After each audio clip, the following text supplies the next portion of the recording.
Good morning, DCS community. This is Serpent here from Joint Helicopter Operations Group on behalf of the DCS For Disabilities server. Uh, Welcome, everybody. This is, why is my screen going flickery? Come on now. Stop it.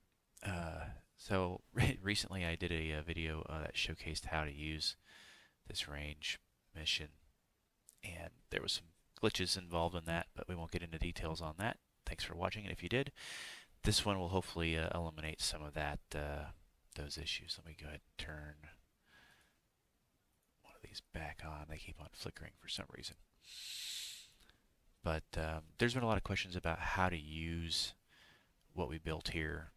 And it's a mission that we've been using for quite a while at JHOG, so it's something that many of us are familiar with, but not everybody. And especially now with the DCS For Disabilities hosting it on their Fox3 server, a lot more, getting this into more people's hands, which is fantastic. So what is the range? It is a playground for anybody that just got a module, looking for a place to learn it, learn how to fly, learn how to navigate, and then you have variable scenarios that you can work on your weapons systems as well. Which seems to be missing in a lot of times in a lot of servers. Everything goes straight into PvP, and there's no place to practice your craft per se without just getting blown up a bunch. So this is a PvE environment.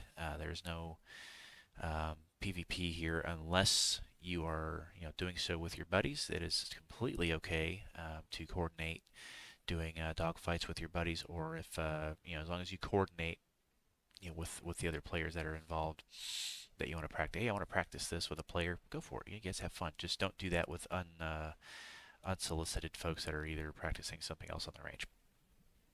So essentially how this works is I've got a couple different areas set up here for variable levels of threat is what it comes down to.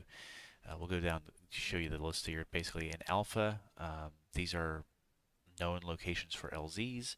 For the air assault folks that like using the CTLD, keep in mind this really started as a helicopter primary server, so it does cater to that a little bit more. And I do apologize for the sniffles here. Yeah. Fall allergies are not fun. But and then up here in Bravo is a known location SAM site, so you can kind of pre-plan your attack and practice, defeating radars and launching arms. Delta here is our heavy armor range. There's static and convoys of heavy armor that you can spawn in that area. The Echo area is the most used area, and this encompasses not just the statics, but a south camp that's located down here near this JTAC that you can actually take over and use as a buddy laser option for the combined arms folks. That's what these JTACs are positioned for, so you can kind of do those things. Statics, these are no threat targets, so that gets probably the most use out of any of it, because if you're just learning how to use your aircraft, you don't want to get shot at. You just go fly over here, get in range, and learn how to launch missiles. Same thing for the air, for fixed wing guys. And then the convoys in this northern part of that will be softer targets, so they're not the heavy armor that they still shoot back, but they don't require a anti-tank stuff to take them out. You can do it with a lot less power. Foxtrot has a little bit of everything. This is a good combination to all of it.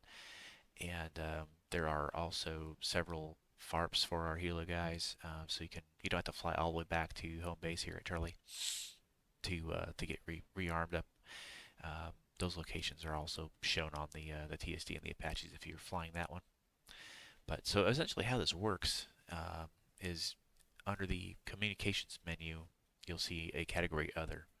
And this opens up all of the options here. So you have the range, tankers, fleet ops we'll get to here in a moment once we move this screen out to the ocean, and then air-to-air range. So the air-to-air range, because these are the easiest one to show you, these will spawn various types of air threats within the range zone. And so if you're practicing radar, this is for our fixed wing guys. If you want to practice your radar, you're dogfighting with AI, these will do that. Like this MiG-21 I just spawned is a IR only capable, so it's a little bit more, up close and personal. We'll go ahead and let me go back a page here and despawn him. And this is what's great about this is you can turn these guys on and off as many times as you need to. There's one on there that will be MiG-29 with Fox3, so you can do all the long-range practice that you want. Do keep in mind, if you do spawn that and there's other people on the range, they will go after them. So, just keep that in mind and do your job as a cap pilot. And that's how that works. So each range is listed on here, so you can turn them on and off. We'll just go through the list and turn them all on. That way you can see what it all looks like. So the HUD LZs, you got those locations, and these are again respawnable as many times as you want. And when you're done, you can turn them off, which I do encourage folks doing that when you are, if you're signing off the server, getting ready to go. If you left something running, just go ahead and turn it off if nobody else is using it. So those are infantry, HUD LZ type of stuff where you can do CTLD drops with the troops that you can pick up at the FARP and practice your HUD LZ stuff, which is, go aircraft.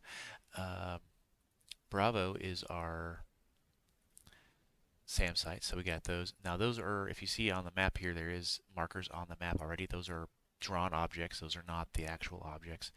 When you turn them on, you'll actually, if the drone is up in one of these locations, it may show it up there. I believe the AWACS actually picks those up and will show it on the pilot screen as well. Delta, let's go to Delta next. It's just there. Delta armor, and this will show you roughly what the targets, as well as some of these are moving convoys.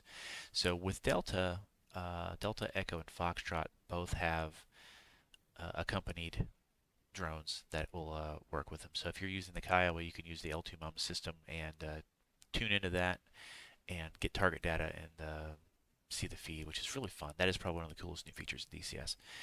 It also helps to, if you have somebody flying a Kiowa that's going to be buddy lasing for a fixed wing, you can use that as target data to get to hand off to your air attack that's coming in from either the boat or from Tbilisi from our fixed wing bases. So that's what's really cool about that. It's all about cooperative work. That's what DCS is really fun with multiplayer is doing stuff as a group. Echo, this is where it gets a little bit more complicated because there's more going on in Echo. The statics area is just that. They are no threat targets. These are going to be moving convoys to help keep the clutter down, because when you do respawn them and if you do destroy some, the wreckages will stay on the map. So as long as things are moving, it doesn't they don't pile up as much, which is good for server performance. Let's go back to Echo. We're going to go Echo Soft, and this is going to show you kind of what what's all available. And these are the gun trucks, the light gun trucks, and infantry. And then one of the more stationary target opportunities is the Echo Stealth Camp, and that one it's designed as you got to go kind of look for it location, and then you can call on a strike and things like that, which is good fun. Over in Foxtrot, this is a one spawn. There's nothing extra going on here. It's just Foxtrot, but it does give you the drone coverage, so you have some eyes on the targets if you're using those systems, and it also helps with the fog of war, so you can kind of plan. And this one does have heavy armor, light armor, as well as a boat target in the river, and a SAM site available to you in that one. These are short-range SAM systems, so you don't have to worry about them really shooting at something that's not in that range at the time, so that is helpful. But we'll go ahead and let's go ahead and declutter this a little bit and turn them off. So you go through the menu, spawn, despawn, turn them off, boom, and there you go. And you get a Foxtrot is clear message, and you'll see that for each of these as we go through. Despawn. Working my way through here fairly quickly. I don't want to make this video too terribly long. And then there's that one, and then the last one in Echo is the South Camp.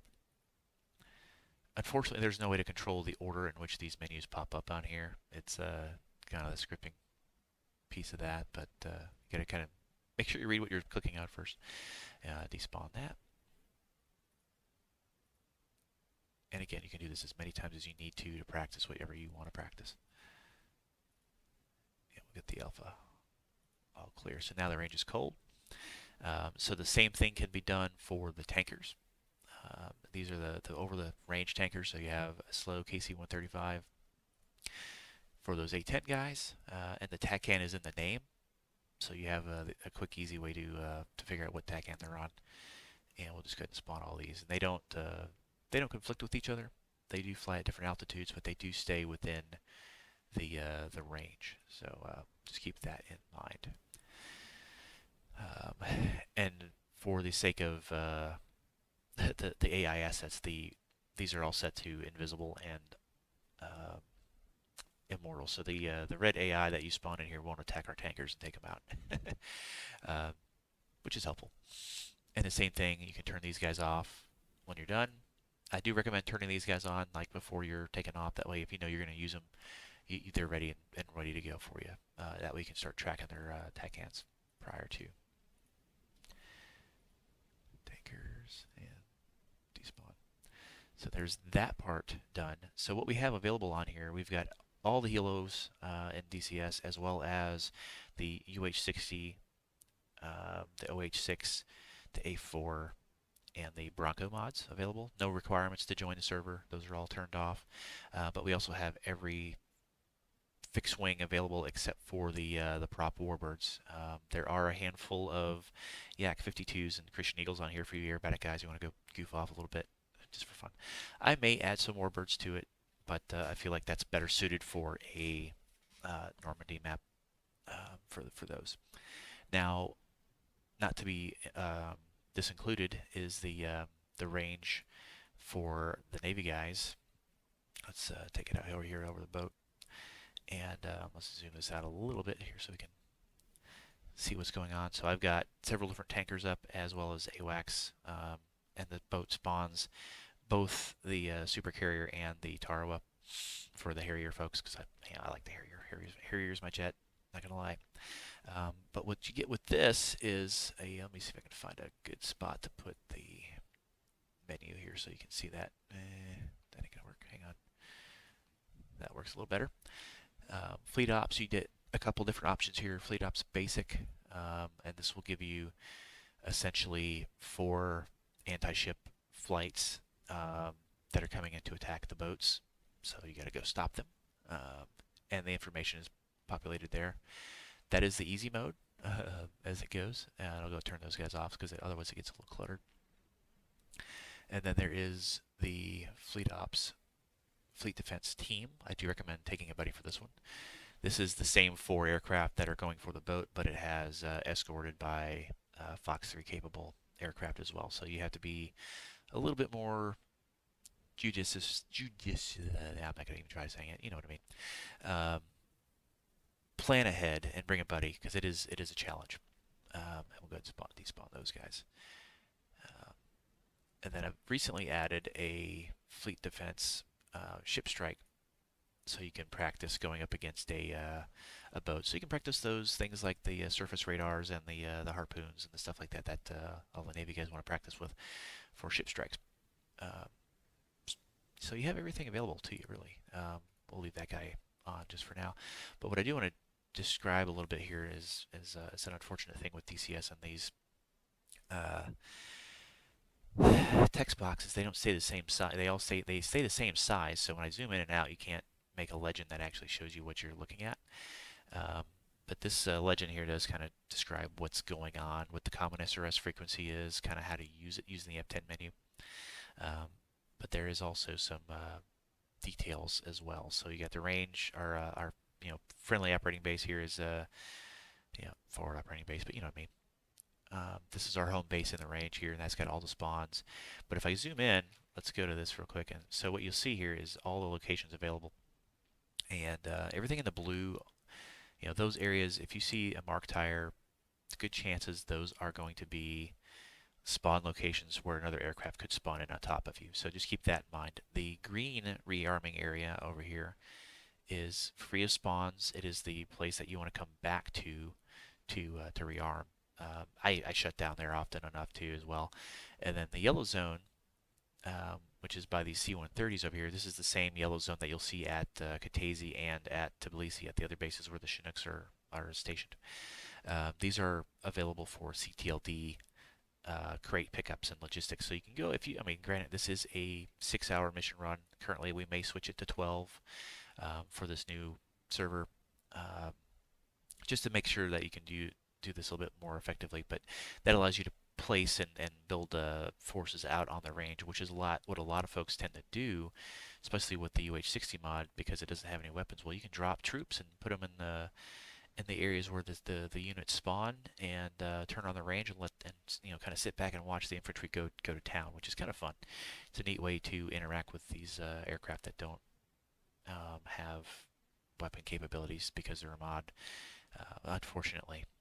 But so that's pretty much it. A general breakdown. I'd show you some of the areas up close, but there was an issue with the recording last time that my screen went black when I went to that view, so I'm still trying to figure out why it does that. So we're not going to do that. Another thing on here that I didn't mention in the last video was the points of interest on here. I do have a couple points of interest in here that are attached. One of which is attached to the fob. This is kind of like a special operations base where you get a couple spawns, and this is where the Chinooks are stationed out of at the fob here. But then you also have a little base down here that's kind of a cool location to fly to. If you've seen any of my videos previously, that's actually one of the locations I flew to. And then recently I've also added this mountain base up here up north that's kind of up on a hillside that is a neat location to fly to as well, to give you a different atmosphere. Things that may come in the future, I may reintroduce the long-range seed mission down in this section of the map down here, mainly because it puts their radars out of the range of other folks doing things that don't want to get SAM's launched at them at 70 miles out. So we'll keep that in the cards and in the works in the future. Another thing that I do with this mission is every time I update the mission file, which is every week or two, I change the date. So it is staying more or less on a current date cycle. So we just switched to the fall colors on the map. So there you go, fall colors. This is the prettiest time of the map. But here in a few months, once it switches to winter, we'll be flying in winter for a while until spring. So just keep that in mind. So it gives you a little bit of variety, and it gives you something to look forward to when the weather changes. And the weather presets do change often for the cycle of the mission that's running. So just keep that in mind, and it gives you some variety of weather to fly in. I hope this is helpful, and get out there and enjoy the range. I'll put the details on the description on how to find the server. And thanks again to the DCS for Disabilities for hosting the mission and sticking with us and giving us the opportunity to get this in more hands. Have a great one, everyone.